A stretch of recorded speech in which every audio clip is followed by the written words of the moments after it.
Hi, welcome to A Balanced Life. I'm Jocelyn. If you haven't been here before, welcome. I go out and take you out hiking with me quite a few mornings of the week and just chat about some of the things that are occurring to me as I'm walking and that make up part of my balanced life. This morning I'm talking about and thinking about actually social media and a social media detox.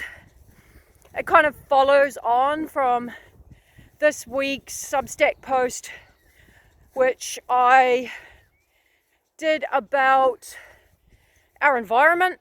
And we've been looking at having the roots to be able to actually flourish and thrive in our environments. And then I was looking at the big old Puriri trees, which I'll see if I can get one in the background here. So let's have a look here. As you see, my skills are pretty limited. That's a big old Puriri tree, and you'll notice that it's got really big base, really good roots, but it's got a lot of dieback on the ends. And that's basically because it's being predated by a nasty pest. I talk about that in a video that I've posted. I'll link below. That's just the nasty pest animals that are predating that and causing its dieback. And it got me thinking about the environment that we're in and how that actually impacts our ability to be able to actually flourish and to make changes. And one of those things is actually social media. And it's not just social media, it's electronics and our ingestion of, the noise of the world. And I wanted to expand on that a little bit. For a number of years, I was elected as a member of our regional council, which is basically New Zealand's version of our kind of regional government. Its focus is a lot more around environmental concerns, as well as there's a whole lot of other work that regional councils do. And I was elected to that in, I think it was 2016. I'd worked there for a good 9 years or so, off and on, full-time, part-time, and as a contract communications consultant. And then was elected into the governance arm in 2016. I did 2 terms, so we have 3-year terms, and I did 2 terms and then had got to a point where my nervous system was so burnt out and I was just really running on empty. And a big contributing factor to that was actually the impact of social media, because I was quite present on social media as an elected member and engaged a lot more than most of our council did at the time. And there was a lot of really nasty stuff, just not nice. And for somebody who's highly sensitive, that stuff just eats away at you. It's really awful. So there was that.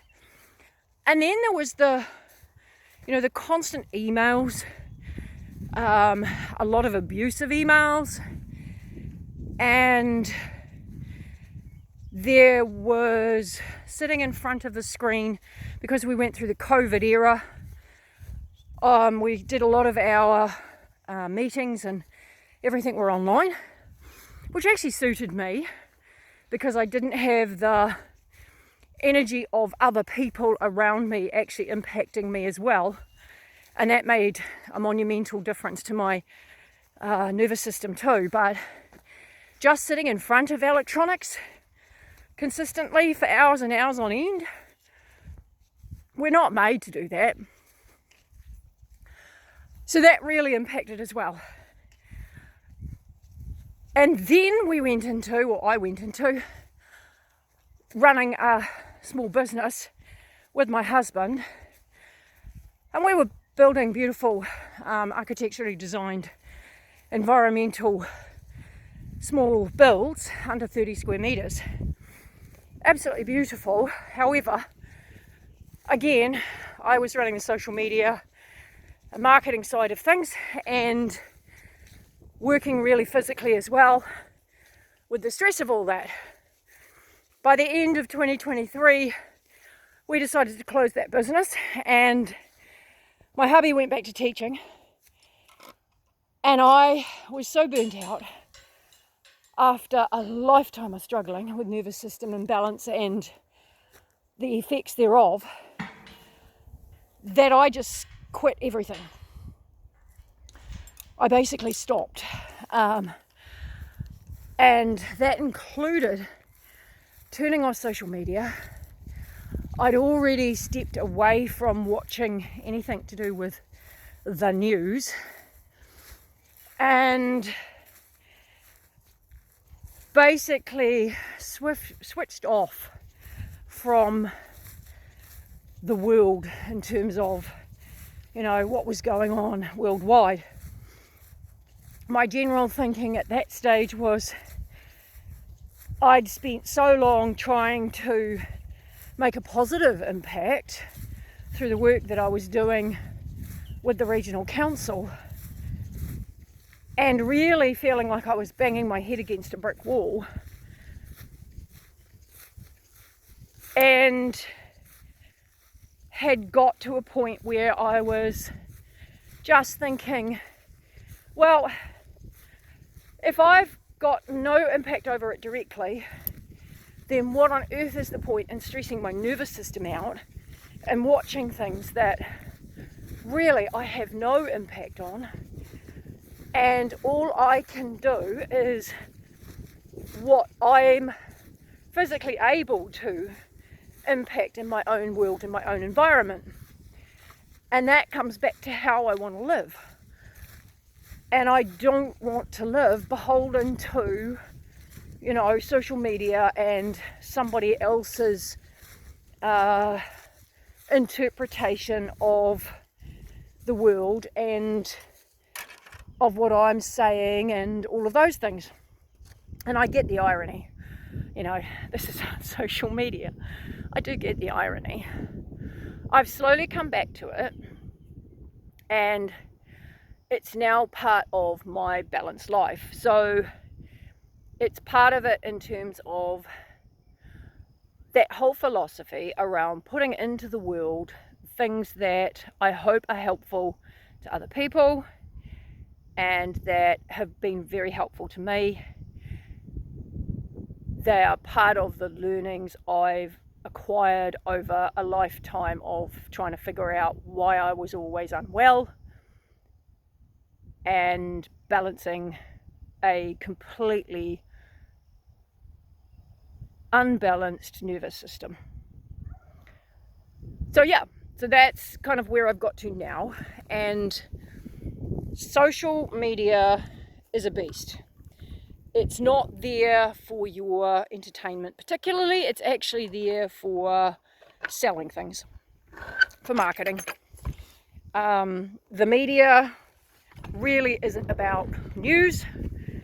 It's about selling things. It's about keeping people in a state of fear. Thereby, we are more manipulatable. And really, that's all it's about. I'm just shutting a gate, just in case you're wondering, and that's why you're getting sunshine striking your eyeballs as I'm attempting to lift a gate and hook it. Oh, and it's very heavy at the same time. So I think social media and electronics and being hooked into the world is a choice.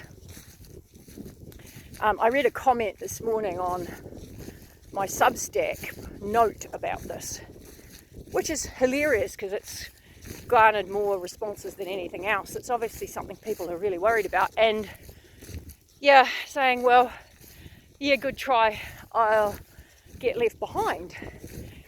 And it's like, get left behind from what? You know? Honestly, our ancestors never worried about getting left behind other than the flipping people they were walking with and working with directly, actually physically moving somewhere else. And while I kind of get that if you're in certain fields you've got to kind of keep up, you still don't have to be hooked in 24/7. We're not made to be hooked in 24/7. You know, it's not good for our nervous systems.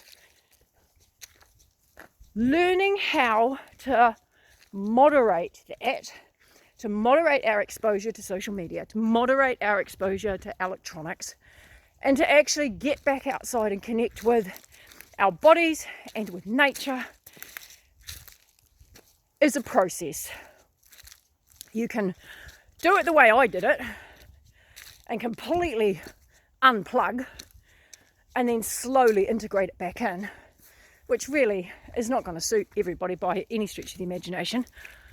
Or you can slowly but surely work out how to make it work for you, not the other way around. At the moment, I check my social media, which consists only of good old YouTube, Substack. I've got an Instagram and a Facebook for a balanced life. I use those platforms to share information that I hope will be helpful for others. And that's it. I have very little presence other than that. I check that twice a day, in the morning, and then again in the afternoon, late afternoon. That's it. Other than that, I have all notifications turned off. I'm logged out. I don't leave them logged in. And my phone isn't pinging constantly. You know, it just means that I'm not being consistently distracted. I go out for my hikes and will record something and post that normally if I'm doing something, you know, just short about the day and the hike and the ducks that are going mad because we're walking through the paddock here. And I send out my Substack newsletter usually only once a week, because as a highly sensitive person, I really dislike people who send out daily newsletters, because honestly, who needs that much clutter in your inbox? And you can actually choose to not get it emailed. You can make the settings so that they don't come in and you have to actually be on the app to check them. And eventually, in the next wee while, I'll have my own website and everything's going to migrate to there. I don't watch the news. I haven't watched the news for several years now. I'm not missing out.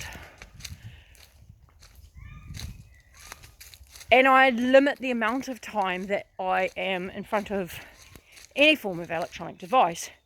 TV is actually my biggie. I'm of that generation that kind of grew up watching television, and I still love to, you know, chill out and just watch something on TV. So I really need to look at that. That's kind of one of my biggies still, is reducing down the amount of TV that I watch of an evening. Hubby and I do puzzles, so that's a bit of fun, and yeah, we enjoy doing that. You can choose how much or how little you actually ingest of social media in any form and get yourself off it. I mean, it's like everything else. Give it a whirl. See if it makes a difference. You know, if you're highly sensitive, social media really, really can screw up your nervous system.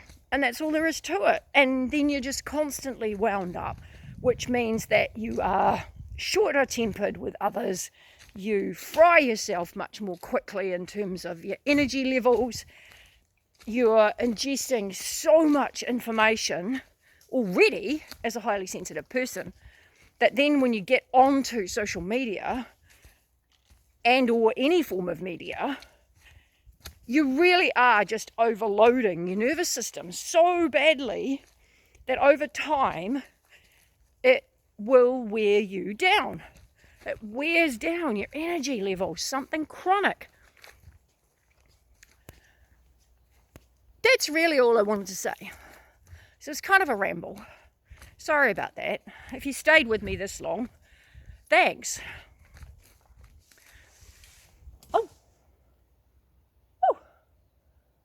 That was a big palm frond falling off one of our native Neko palm tree. Anyway, yeah, so I'll carry on with my hike now and put away my phone. Whoops, walking through an interesting gnarly piece. And hope you have an awesome day. And hope you stick with my YouTube maybe as one of your pieces of social media. Otherwise, go well, and yeah, I hope you have an awesome day.